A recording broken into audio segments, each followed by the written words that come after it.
Hello, this is our guitar tutorial for Heart of Worship, which is a very famous song by Matt Redman. And these are the chords involved: D, A, E minor, A sustained, so A, and then move the lower finger here.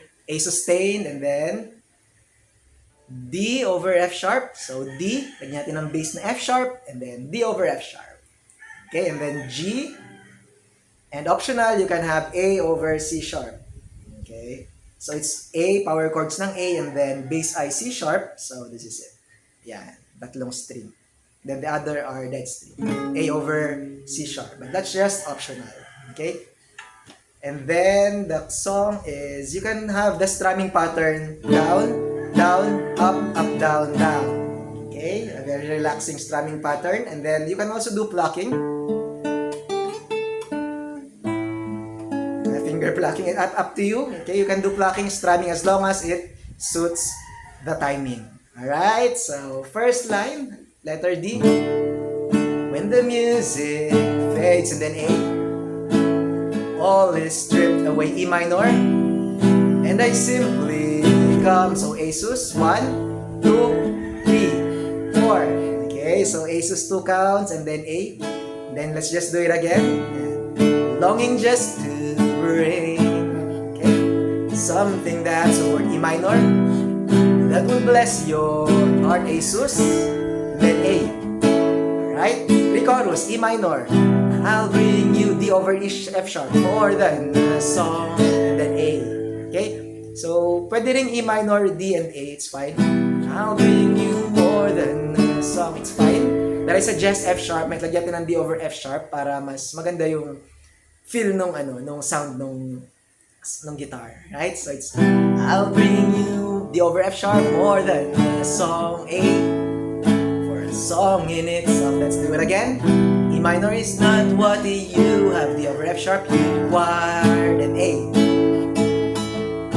Okay, pagdating sa required, you can have an option to make an passing chord na A over C sharp and D. So ganito po siya.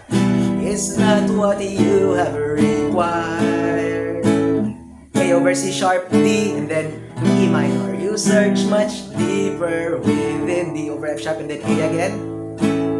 Way things up here again, E minor, you're looking, and then D over F sharp into my heart, then A.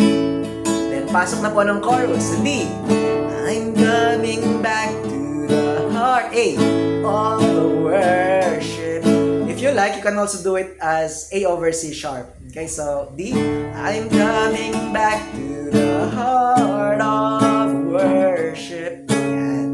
And it's E minor, all about you, and then G, it's all about you, and then A, Jesus, D, I'm sorry Lord for the thing, same thing, A or A over C sharp, whichever suits you best. But if you want to be just like relaxing lang, then A, things I made, and then when it's all E minor about you, and then G, it's all about you, A, Jesus, a D. Then you can start again, King of Endless Words, same chords. And then meron pong part na you're looking into my heart. Ano po yun? You can do the chorus. You're looking into my heart, looking into my heart. Then G, A. So same thing, same chords po nung chorus yun. Alright? So basically that's the song, and I hope you learn the basic patterns and strumming for the Heart of Worship. Okay, so thank you so much for watching. God bless you.